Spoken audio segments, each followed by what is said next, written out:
everybody. Welcome back to the second hour of Loving the Skin I'm In. Well, actually, I think this is the first one. This is the first hour. Okay, we did the Donovan Siddiq show. The first hour of Loving the Skin I'm In. Of course, I'm Demetra K. And I'm here with Donovan hiding his hand, or throwing rocks and hiding his hand. You damn right. Because he's always starting trouble somewhere. And you'll see the video and you'll hear the podcast where we have a special guest, Mr. Al Jackson, who happens to be my man. He is sitting in. Yes, just don't throw no rocks at my skin because I easily bruise. Yes, just it will take a long time for the skin to come back. He loves his skin. Yes. You know, for a long time we used to think that Al was like Mr. Snuffleupagus. Why? You know, remember like in the Sesame Street? Yeah. They talked about it, but they never saw him. Oh, got it. Well, voila. Yeah. He exists. See, yes. I almost called y'all the N-word. Yeah. But y'all watch too much TV. I didn't get all of that from Mr. Snuffleupagus. They kept him a secret for a long time. How the hell did I know what he looked like? Because he was a big-ass elephant. Yeah, okay. Mammoth. Woolly mammoth. Yeah. Woolly mammoth. Hey, and nobody saw him but Big Bird. I just never really got that deep into it. See, that's because you didn't watch enough Sesame Street. That's where I learned phonics. And brought to you by the public broadcast. I watch TV, but my mom and dad like, get your ass up and go do something. That's right. Okay? That's right. All right. So why are we here today? Well, I'll tell you. Because we're doing a show. That's why we're doing a show. But there's a reason why we're doing this show today. Okay. And as always, I like to say, we do this show to promote understanding and talk about the issues that go on in the Black community, not to be disrespectful to anyone, not even be disrespectful to ourselves. We want to become better than we are because we know we're capable of doing that. And for anybody who is not Black, who is listening, please do not take this as an attack on you. Anytime somebody is speaking of Black empowerment, it has nothing to do with hating white people. So if that's what you're getting from this, you're getting the wrong message. There's nothing we can do about it. Now let me get on to what I have to say. All right. All right. Sister. Preach. Amen. Glory. All right, so the topic that I have is teach your children to value themselves enough to stand up to white supremacy and how to do that. And so I'll give you a little background as to why I picked this topic today. My daughter, as I talk about, is away in college getting her education. She has, or I would just go ahead and say, a very racist professor. Oh, I know, at a liberal college, yes, where liberalism is taught in most of our major colleges, and don't be confused, brother. They are under the mask of being liberal, but there's a lot of people who don't like your Black ass and have no problem letting you know this. And they're secretly Trump supporters. Yeah, and some of them are out in the open. Sure. And so she has this professor. It's a communications course, and she is the only Black woman in the class. And she says that a lot of the other Black students are dropping. Well, she says she tries to raise her hand and raise issues and questions, and the teacher has, been indifferent to those ideas. Is there a reason why the Black kids are dropping this course? I know now why. I know why now. Because the teachers don't love the skin dirty. No. Well, yeah, that's obvious. But the thing is that what we teach our kids when the going gets tough? You just run away from it. That's why we're here today. Okay. And so basically, the teacher felt like she needed to have a conversation, a one-on-one with my daughter. Brought her to the classroom. Which we got on tape. Right. Yes. My daughter was smart enough to record it. Obviously, it's inadmissible because she didn't tell the teacher. Yeah. But she recorded for her own purposes. And basically, I'm paraphrasing a long conversation. The teacher basically said, "Nigga." She didn't say that. No. I'm glad she did. She basically said that because I'd have been on the next flight. She basically said, "Nigga, I need you not to have an opinion in my class. I need you to allow me to say any and everything to you, even if it's to cut you off and tell you that your ideas are not good. I need you to be able to take that and not question my authority because I'm over you." She told her, I'll get to the point, she told her that I've been a professor for 40 years. She went into my daughter's background and said, "You come from San Bernardino." We don't come from San Bernardino, but she did go to both her schools out there before she went to San Francisco. And I don't know how they do things here, but here we don't do things like that. And I'm going to report you to the code of conduct for being rude to me and all this. So basically, she tried to paint her as this angry Black woman. That was a big mistake for her. Well, one question. Mm-hmm. She said she's been in teaching for 40 years. So how old is this instructor? She's got to be old. She probably came off at the tail end of Jim Crow. So what I'm saying is, she's in her 60s, you think? At least. She you heard her. You figure she's been teaching for 40 years. You figure you get done with your degree. I wouldn't call that teaching. Yeah, so I would say she's about 62. In her 60s. She's probably 65. So she's probably, thinking because Trump is in office, the good old days are back. Right. And so, yeah, she needs to be fired. well, but the question is, how many kids, or to us, they're kids, but how many students has she done that to? Mm-hmm. How many is she doing it to now? And how many will she continue to do it to unless somebody stands up to her, which is what my daughter ended up doing. My daughter refuted her points quite eloquently, I must say. And, basically the lady was like, well, if you don't stop, and I'm going to paraphrase, if you don't let me continue to break you as they did in slavery, break the buck, then I'm going to report you and there's a code of conduct, and then you'll be out of here, is what she said to her. She probably didn't want her there to begin with. Well, isn't college a place where you're supposed to express ideas, express yourself, and communicate different opinions? You're supposed to, but if you have somebody who is racist and feel like I need to be over you opposed to teaching you, if their objective is to subjugate you, then that's not what you're going there to do. You're going there to take it and be ruled over. Okay, so let me ask you this: as a mother, as a black mother, African American. No, you're a black mother. I'm black and proud. Yeah, as a black mother, did you do the stereotypical black thing? Go, bitch! I'm coming on the next plane. I'll be up there with that bitch's ass. I'm not doing it. Hold my cornrow. Hold my weave. I must say that I didn't, because y'all know me, yes. So y'all think I'm passionate. I was very passionate. I had a few choice words. However, no wonder I didn't hear from you yesterday. Trying to get this woman to tell her to be on time for the show. Can't pick the phone. I will say that when my daughter called, I couldn't understand anything she said because she was upset, and so I told her, listen, I don't know what just happened to you, but I need you to calm down. So when she finally calmed down, that's what I hate about you, dude. You're always so logical. Well, because I don't know if somebody just hit you or did something. So by the time you get through crying for 20 minutes, I need to be able to get to the bottom of it. Did she contact Uncle Jeremiah and Uncle Walter? Well, Walter, he's probably like, this was so serious. Racism doesn't exist. Yes. It's all about the brain.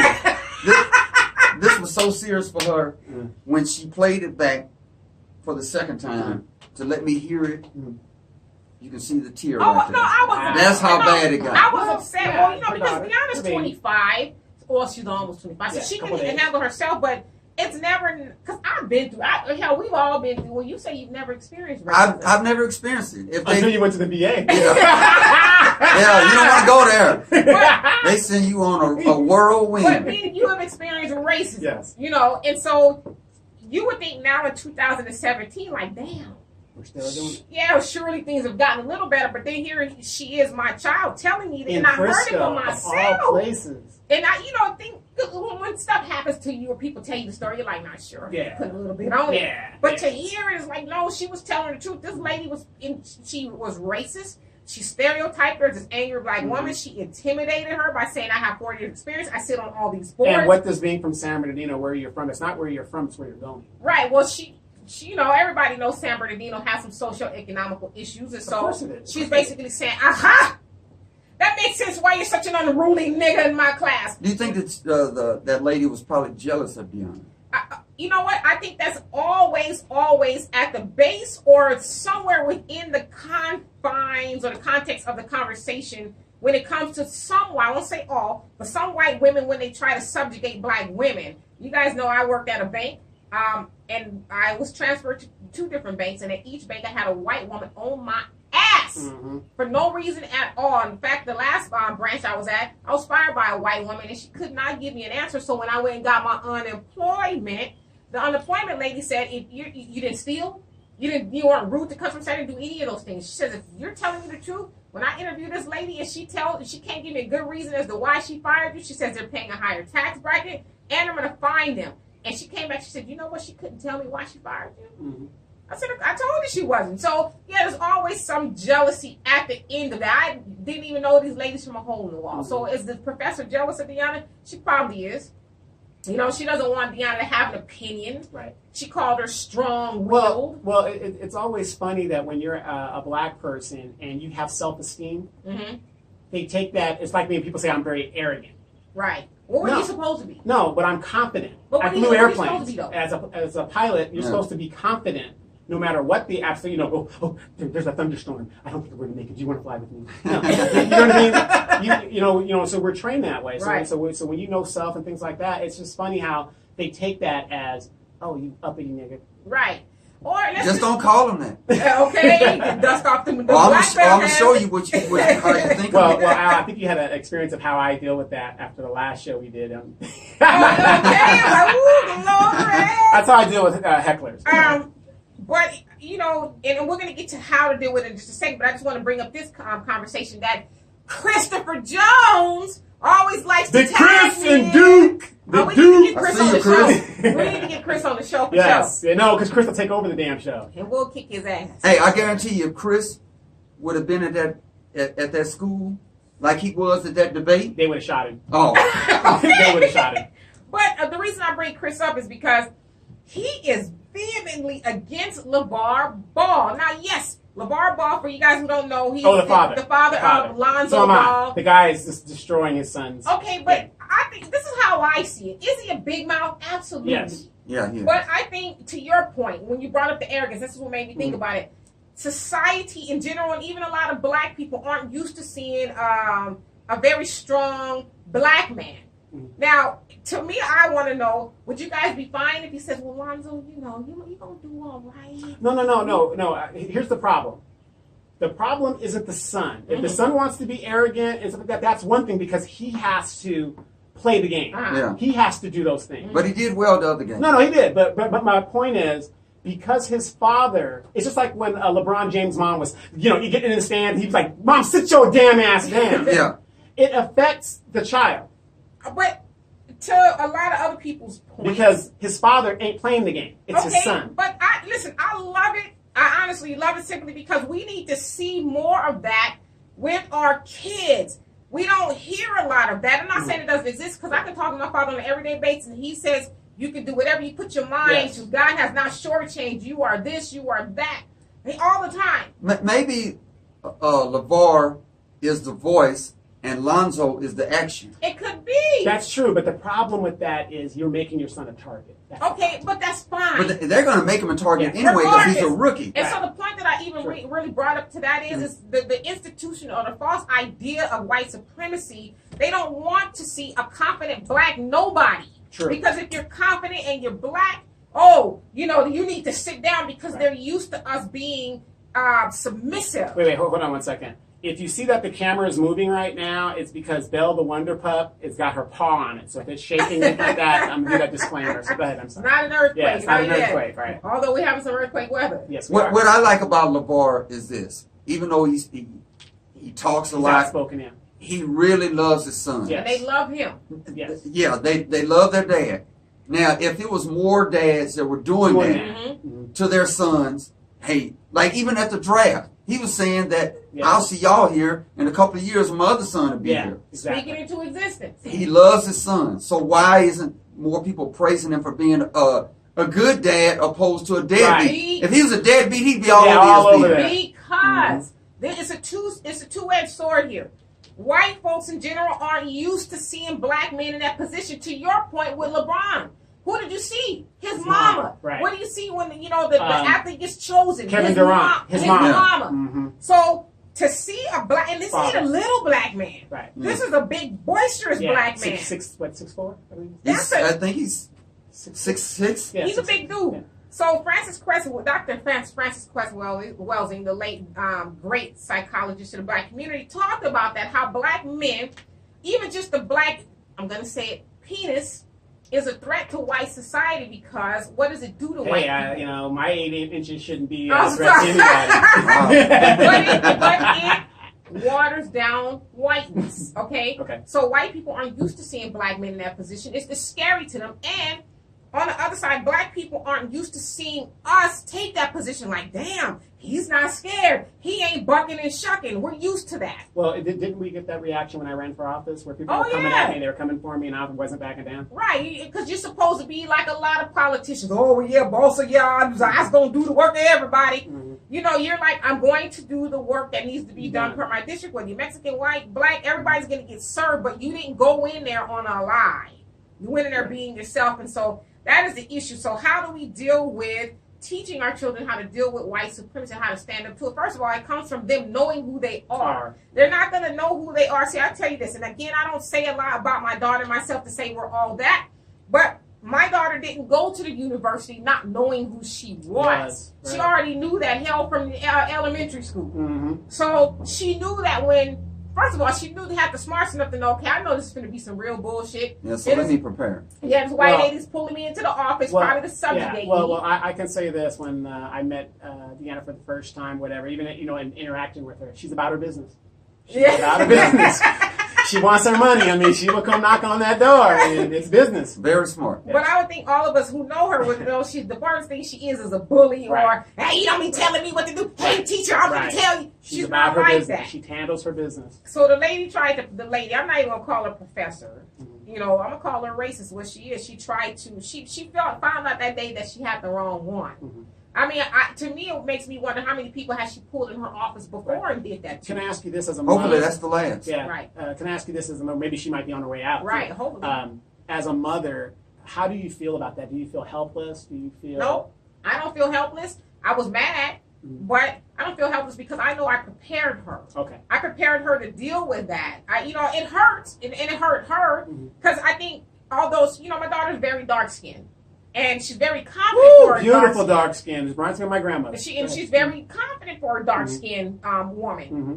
But to experience built like her aunt. Yes, Lord. Yeah. But to experience that and have, because she screwed up her education. Of course. Young people. That's what young people. We all sat on the quad at RCC. Now she's serious. So she's like, for one thing, there ain't no way. I don't care how you feel about me. You're not going to come in the way of my education. Regardless of how you feel about me. Right. So it hurt for her to experience racism that close. And at this day and age, to be directly... And the same, because I know where you come from. That's why you ain't shit. And she pretty much, for lack of a better word, said, I don't even know how you got here. Mm-hmm. But I'm here. So what can you do? Well, I'm already here. And it was not her place or her business to even do that. But that was her way of saying, listen, I'm the white one, the right one in the room. You the black one, the wrong one. And so from now on, you need to do as I say. Otherwise, I'm going to make life hard for you. And also, people got to understand, Deanna isn't the typical young black woman. She's 25 years old, no children. No children. Like you said, she's focused. She's focused. She's about her business. And I've always heard that about her. Even when she was young, she's very mature for her age. Well, I mean, because she watched what you were doing. Yeah. She's paying attention. She get it from her mom. Well, thank you, guys. But that's important. We talked about it on your show a few minutes ago, how the mother is the first teacher. And so as a mother, if you're showing your kids the nonsense all day long and how to be cute and about my body and all this other stuff, girl, all you got to offer. Right, then that's what they're going to learn. But if you say, you know what, don't rest on pretty, do something else. The pretty is just an enhancement. That's the eye candy per se. But once you get them there, open your mouth and let them know I'm about something. Right. When she was going through that, when I heard... listened to the recording, it reminded me of a few seasons ago on Power when... That Donovan doesn't watch. A few seasons on Power when Ghost's daughter, she was trying out for this play. She wanted the lead role. They didn't give it to her. Okay. She was far better than the white girl that got it. And so Tasha went to the school and says, hey, my daughter can out-sing the girl, out-dance her. Why isn't she getting a part? So the lady was like, she didn't want to give it to her, in lack of a better words, because she was the black girl. Of course. So this is what Tasha did. She looked off to the side and saw that the school was lacking in funds. So Tasha was like, hey, she donated. They gave her the part. When Ghost found out about it, he was upset because she got it off the mother paying money opposed to letting her get it off of her talent. Her talent, right. Well, I don't watch the show anymore because it's a very dark show. It's the other things I like to put into my mind. It's a good show, but it's too dark for me. However, with the episode that you just described, how powerful would it have been if she would have just took her daughter out of school? But yet she keeps fueling the problem by giving the money, the institution who's racist against her daughter, more money. But what I got out of it was this. Before... When she went out for the part, she lost it. And so she came home crying. Ghost did what LeVar did. He instilled positivity in her. He says, hey, don't worry about it this time. Practice harder, sing more, dance more, But, you'll get it next year. And you brought up the video you put it on last week about the racism and how some people are benefiting just because they're white. That video, yes, right? Yes. No matter how hard you sing, how better good you dance, or any of that kind of stuff, if you are in a racist situation, they don't give a shit about the hell. Like you said, black people are just gifted in everything, just anatomically, everything we've done. We are just more gifted. So I don't think that's a question. But if you go to a white institution that's racist, there's nothing you can do. There's the only thing you can do is withdraw your black dollars and go put it into black things. Now, yes, my daughter is predominantly going to a white university is where she wanted to go. Until she goes somewhere else, she is going to benefit from, because her father, I think I was talking to you. No, Jeremiah actually was telling me about it. He says another thing she needs to bring up Jeremiah! is that her father was a veteran and is allowing her the opportunity to go there, pay for it in full. By the state. Right, because of the sacrifices that he made. So she deserves to be there. But we need to stop fueling these racist institutions. For one, we need to stop taking it and just walking away. And two, we need to stop giving them our money and making them aware that, hey, this is not all right. So you think in white institutions like Duke and Baylor and even Pepperdine and where Deanna's going, when they see black kids on campus, does that make them upset? I don't. It just depends on the university. I think some of them have to have them there by quota and all that other stuff. However, I would say a lot of those universities, I don't want to say anything bad about the students that go there. A lot of them aren't awake, the black students. And so, well, here's what I think. It depends on what kind of black student. That's what I was just about to say, yeah. You can go to a school, okay? It's like in the military. You come in there, we don't care all walks of life where you're from. Leave your bullshit at the door. You know what I mean? So, so if you come to the school, let's say to a Pepperdine, and you're coming there, hey, gang, and hey, I'm doing it. They don't want you there. Yeah, we gotta get you out of here. We're gonna get you out of here. But if you go there in a mindset of being a serious student, not a distraction to other students and what they're doing. I'm not saying conform, because that's why you have the Greek fraternities and all that other stuff. But if you go in there trying to, and my mom used to say this all the time, you can't change shit looking on the outside in. Right. You got to infiltrate from the inside, then change. Okay, so I have a two-part question here.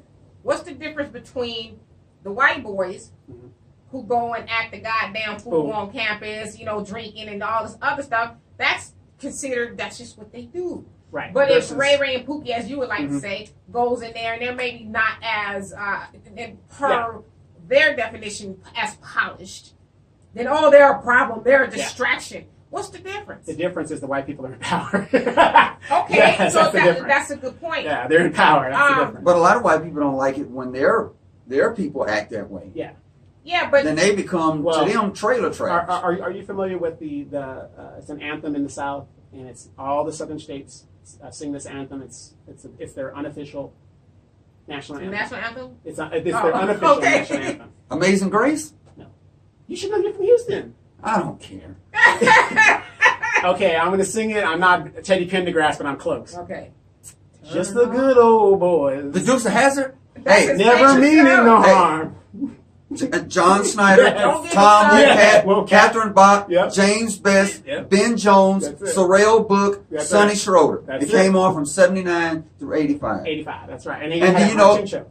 They even had a cartoon. Yes, they did in the 80s when Cohen Vance took over. That's it. Only thing about the Dukes of Hazzard, they took them off TNN, CNN because of the Confederate flag. And CNT. Yeah. They took the show off because of the Confederate flag. That's right. I was a little pissed off because I love the Dukes of Hazzard. Right, but that's the unofficial thing. Just the good old boys. Never meaning no harm. Beat all you ever saw. Being in trouble with the law since the day they was born. That's it. Straight Chasing the girls. Yeah. That is too damn Well, goddamn, funny. he used to come on Friday nights. That's right. Here's the lineup. He used to come on Friday nights. 8 o'clock. 8 o'clock. They kind of changed it around on Friday because the Incredible Hulk came on before them. Y'all some damn TV watching. Then the Dukes of Hazzard. Then Dallas. Right. Then Falcon Crest. Falcon Crest on Channel 2, CBS. Y'all watch too much damn TV, okay? Yeah, I said that before. And then who was the Academy Award-winning actress that starred in Falcon Crest? I wasn't a Falcon Crest fan. Wait. And she was married to Ronald Reagan. I wasn't a Falcon Crest fan. Jane Wyman. That's probably why I didn't like it. See, in the South, black people, they hate the Dukes of Hazzard, but they love some Dynasty. Yes. They don't know shit about that. Yeah. Now it's all about loving hip hop and Atlanta Housewives. And then we really turned up. I didn't watch Dynasty, but everybody watched the scene with Diane Carroll slapping. Yes. Oh yeah. And they were fighting in the pool. Yeah, that was in the fountain, whatever. It was like woo. And, I think Diane Carroll was fired up. Yes, and that was your girl Claudine. Claudine, she brought it to Dynasty, didn't she? But yeah, so I mean that's how you teach. You have to educate your children. Everybody else educates their children. I don't care if it's Koreans, Hispanics, white people. They educate their children of who they are. Okay, I'm gonna have to stop you right there. Does homeschooling really work for kids? No. Yes. That's what I want to know. Does it No, work? Yes. no. It works in the curriculum, but the problem with homeschooling is they're not socialized. But now they're having like charter schools and Yeah, stuff like that, stuff where like they're that. allowing them to get Yeah. out and do stuff. Yeah, But and they that's say the homeschool biggest children thing. do the best Academically, Yes. but Socially, socialization, they're unibombers. fucked. Yeah, they're fucked.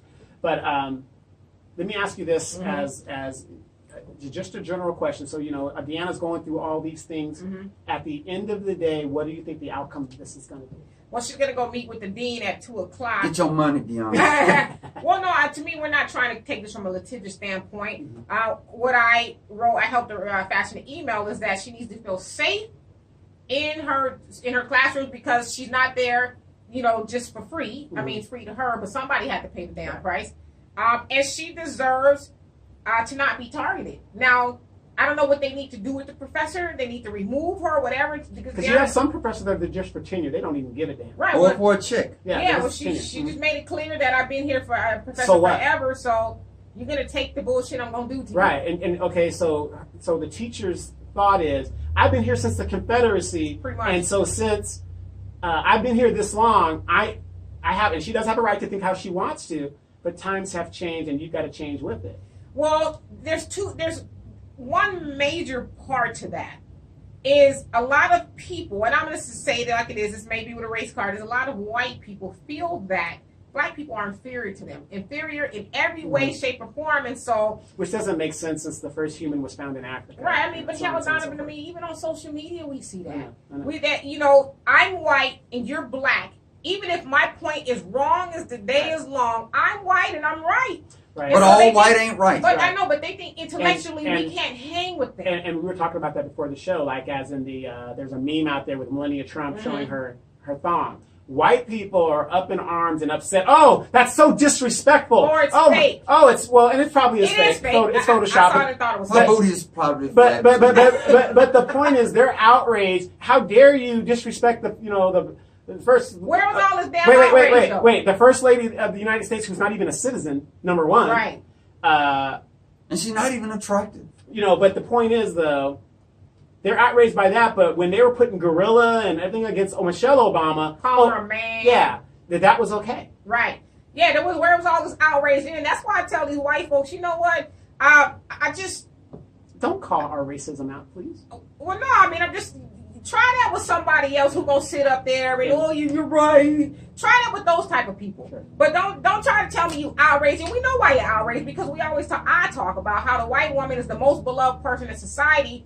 Melania, like you said, she ain't from here. We done seen her She's ass not a and her citizen. titties She's not a citizen. and her twat. Mhm. But yet, she's this elegant, she's a symbol of elegancy. How? Where? How? Yeah. By whose If definition? anybody's an elegant woman, it was Michelle Obama, but this lady couldn't do nothing wrong. And She she had- does. You can tell she does not love Trump. What? They- No, they're that's an close. arrangement. That's an arrangement. Okay. That's an arrangement. Because let's face it, the guy's got this super big comb over. His hair looks totally ridiculous. He's an outright gorgeous. liar. Hell. Yeah, he's an outright liar. The guy is not a billionaire. He won't release his taxes. The guy's full of shit. It's simple as that. And, Yeah. and he has no lips. Yeah. But yeah, I mean, so, we're supposed to remain silent when it comes to that. Because I saw, all the people came on and your, posted was kind of upset. But it's like, yeah, it's funny. It was funny, just like it was funny to you when they was talking about Michelle Obama and you right. thought the shit was funny. It's funny to us. Isn't that I'm not hypocritical? gonna- Isn't that hypocritical? And I'm hard, Right. goddamn it. I'm not going to, it's funny to me, too. Yeah. And I'm going to do exactly to them. You're not what they thought supposed was to, funny. though. But I You're did. supposed to take it and love it Right. and shut the hell up about But it. see, this is another thing that I always make sure people know. Just like Al's a veteran, I'm a veteran. When I'm a veteran, unlike these motherfuckers that didn't serve, I can say what the fuck I want to say, even if I'm wrong, because I picked up. And because y'all served, I can say what the fuck I want to say. That's right. You damn right. You damn right. You know, I think being a veteran, it has its advantages. It does. Like, I remember once, recently, me and my kids went into Wendy's, and I asked them, did they have military discount? Now, one Wendy's I went into, they had it. This one didn't. Right. She asked the manager, which and the manager... Which they could have given you the senior discount just to be done with it. Right. And she asked the manager, and the manager says no. But the girl says, my brother is in the Army right now. I'm going to give you my discount. There you go. There you go. But you know, that's saying, but they'll give discounts to somebody because you're a certain age, but they won't give it to you because you served in the military. Just give it to me. Just give it to you. It ain't coming out your check. Just give it to me. Right. So right now we have a Taco Bell right over like here. I'm asking for extra nugget, even though they wouldn't be bad. Yeah, we have a Taco Bell right over here in front of the base here. And they got new ownership, and the ownership went away with the military discount. Really? Right by the base? Went right by the base over here.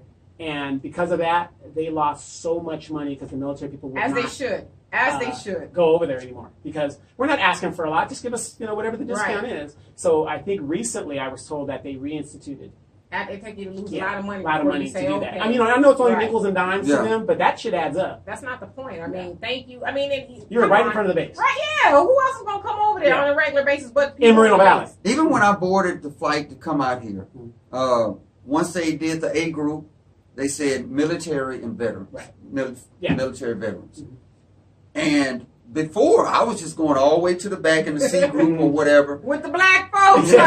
Back in the bus. And so, when you board with and you show me a military discount, for the last 4 or 5 times, thank you for your service. Yes, exactly. Not saying it, they put their hand on my shoulder. Thank you for your service. Yeah, because it's really, really I'm doing that because I just love touching. Yeah.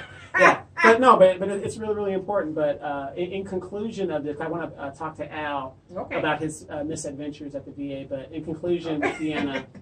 No, I just, and I make it quick. Just teach your children who they are, so that way when they go out into the world, wherever it is, other people won't try to tell them who they are or try to subjugate them due to their false idea of white supremacy. Right, and I'm glad Deanna handled it the way she is, because if she was raised ratchet, then all up on let's tell you what happened. World star, right, no. Whatever. So she was really one step ahead of the professor, opposed to the professor trying to come down on her. Toward the end of the conversation, the professor was shook like, well, the professor, based on her prejudices, thought Deanna was going to react to it looks like we're going to have a big sponsor coming up.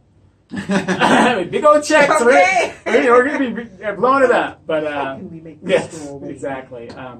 But for Loving the Skin, I'm in. We got our special guest, Al Jackson, all the way from Houston. Al, as a veteran, we were talking about veterans issues. Tell us about your experience at the VA. Because this is going to be a long process. Like I told you to do, but you've started the process, which is the important thing. You're a Navy veteran. You served in the Navy. You did 4 years or 6 years? 4. You did 4, and that's all you need to do. And you've done your time. Now you're getting these aches and pains, and I see you walking with the limp, and your skin doesn't seem as bright as it used to. Yeah, that's in California. But what happened when you initially went? I mean, for people that might be listening, and we have a lot of veterans in this area, when you start your journey, because at first you didn't know what was going on. I know nothing. So when you left the military, they didn't give you any kind of transition to say, hey, get your medical records, go to the VA, let them check you out, blah, blah, blah, blah, blah. It's unfortunate. I've been out since 94. And it wasn't until I came here in December, until speaking with you and Dee, saying, hey, get your DD-214. I didn't know anything about that. They gave it to me when I got out. Right, you took it and wiped your ass with it and kept walking. Put it away, don't know what happened to it. Right. And so when you're trying to get your benefits, starting with your ID card and all of that, you're going to have some patience. Yes. Because even here, trying to sign up for just the application for the DD-214, I was getting impatient. I was ready to go. Like, look. Yeah, he in the lobby. I'm like, look, relax. PTSD. Sounds like PTSD. Sounds like PTSD. You should be on the phone with him when he's driving home. I'm like, I got some burns, so let me go. You kind of feel like you're in LA traffic. Exactly. So let me ask you this. The hardest part is actually starting the application process. Yeah. So you started the application process. They gave you a start date for them to come in. And I remember you called me and you had said that some guy had said, hey, we don't do this and we don't do that. Get the hell out of here. Yeah.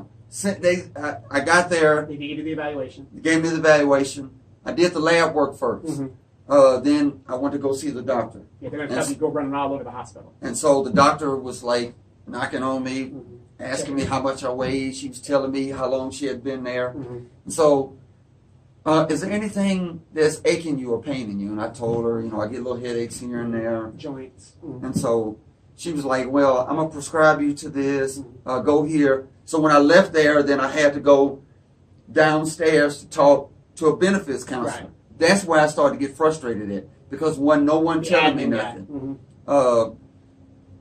He basically assessed you from his desk when that wasn't his job. Yeah, and he's like, well, I don't think you really qualify for anything. Wasn't his job. Yeah, who are you to? We don't give a shit what you think. Just hand me the paper. And so, you got to have some patience. Mine was very thin that day. Yeah. I would have rather have gone to work and dealt with those bullshit coworkers than to be there all day. Right. Because it's an all-day process. Yeah, so you started the paperwork. So you're waiting for another evaluation in regards to your claim, right? Yeah. Okay, so you're waiting for that. But in the meantime, did they give you your VA ID card? That was the first thing I did. After I got the DD-214, then I went to the hospital, Gotcha. and then they gave me the card that day. Okay, good.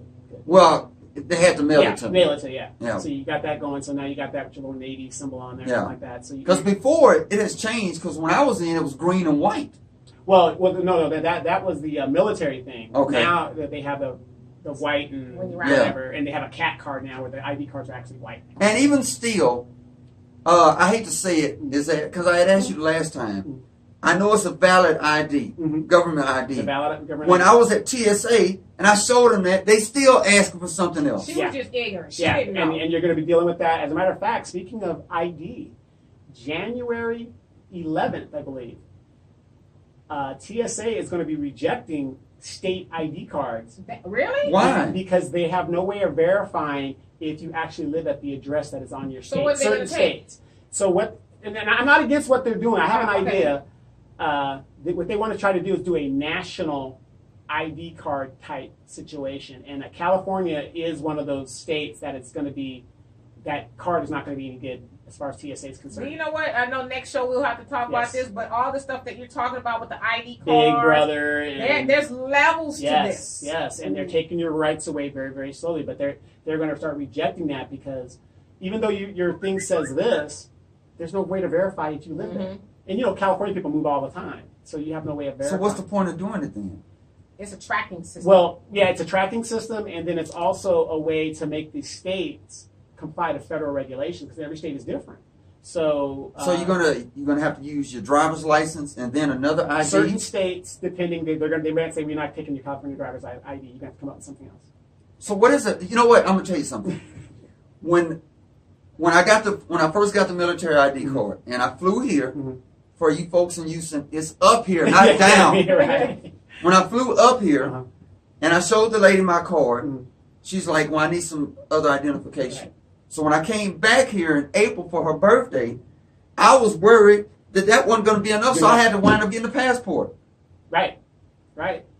Exactly. And you know what? Speaking with all of that, with the IDs and stuff, I was reading an article. They're saying that we may be in for one of the biggest viruses. Like, I don't know if it's like flu, because like 100 years ago, it was a big one, wiped a whole lot of people out. And so they're saying that it's on the rise. And I'm like, No, they're putting out bioweapons. oh, yes. I remember a couple of years ago on Skid Row in LA where they had that big TB breakout. Ebola was a big thing in Africa. I'm like, these people think they slick. Yes. And see, when you say Ebola, for us folks in Texas, Ebola is not what you get at Chipotle. Yeah, exactly. It's not the burrito bowl. Not the burrito bowl. Exactly. So, but yeah, they're going to start coming out and they're going to start rejecting certain IDs. So you're either going to be forced to get a passport. They want to get a national, and I'm not against that, but the thing is, though, if you're going to mandate that to us, give us the money to take care of it. give us the money to take care of it. And that's where Trump is like blackmailing these states to do his will. If you don't do this, we're going to hold funding from you. And you also saw what they did with the banks. Yes. They basically loosened or even to some degree took away regulations for people to sue them under a class action, and basically taking away the measures that hold the banks accountable when they screw over people like you and me with our debit cards and all that other stuff. Exactly, and that's and that's pretty much where we're going. But back to the VA aspect of it. So now that your paperwork is started, I guess the next step would be for them to get your records. Yes. And do that, and you've been out since 96? 94. 94. So hopefully your records were destroyed in that fire in St. Louis. So then they got to take your word for it. But if it wasn't, they're going to get your records, and then they're going to review your records and go through your records. But at the same time, you're getting older, so a lot of stuff that you did in the Navy and you're starting to have problems right now might be related to that. And the only way that you're going to figure that out is let them make that decision. Let them decide. Because I got 3 appointments coming up next month. Make sure you get your mileage. And in January. Make sure you get your mileage and all that other good stuff like that. So. And he was saying too, I don't know if this is true for you, but I guess every time you go, they have to take blood. Yeah, they take your blood, which is a good thing. Don't get me wrong; they're going to take your blood every time you go because what it does, it's a way to monitor, your situation. And if you're white, like me, when I go, sometimes my white blood cells are up, sometimes they're down because I got my situation. Because that day when I went, I had to take blood twice. Yeah.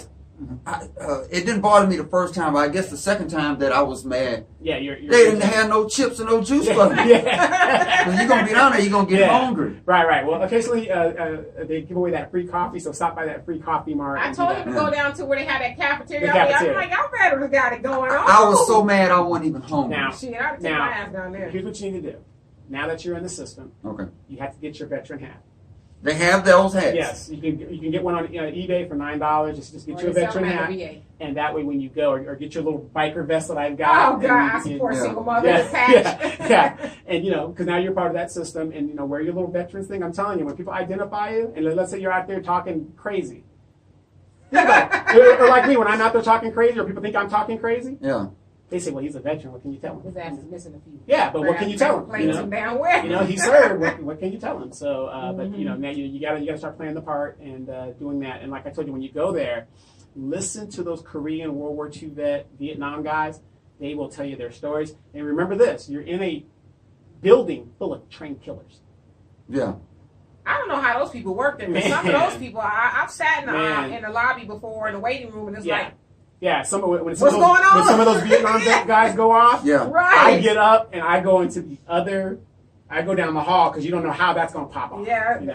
You'll hear some war stories. I even heard one from a lady who was in the waiting room before I saw the counselor, and she was just talking about, hey, I was in the Air Force this many days. Oh yeah, they're gonna talk you to death with their stories. Yeah. But I'm going to tell you this: appeal.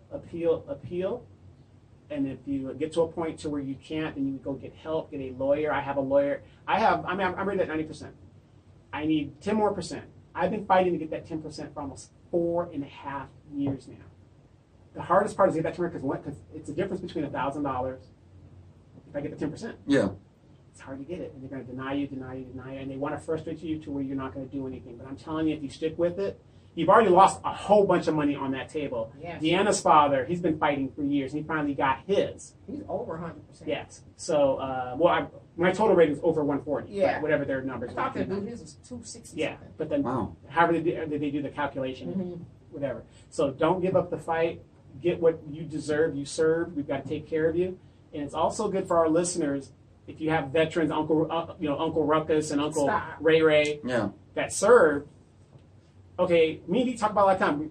We niggas don't have insurance, so you can get VA insurance, put on these guys' life insurance, and it's a secondary medical. Yeah, I know money on the table. Right, so if you get sick, your primary guy gives you a prescription, have the VA fill it out for free. I mean, because they gave me a book, and they told me what group I was in. Right. And any medicine that I need, I can get it right there at the hospital. Because when they gave me the pills for my headache, and I was having a little dry skin here, they sent me down to the pharmacy. Right. I'm pulling out my wallet. Oh, sir. Yep, you got it. And then in some situations, you can go to Walmart, and it'll already be taken care of right there on the voucher. So D, we got a couple seconds left. DK Show on Facebook Live, Sundays at 3 p.m. And if you missed that, check out her YouTube channel, Demetra K. A lot of good stuff. A lot of haterade is going on over there. And it's all right because if you're not paying attention, we're not doing our job if you're not commenting. So please comment, like, and share. Al, we want to thank you for coming out. Thanks for having me. I'm definitely gonna want your critique after I do all the editing and stuff. And I want to say a big shout out to our mutual friend Ebony, who's out there in Utah. She's got her little romance thing going on, and congratulations to her. And we'll catch you guys again next week. Peace. All right.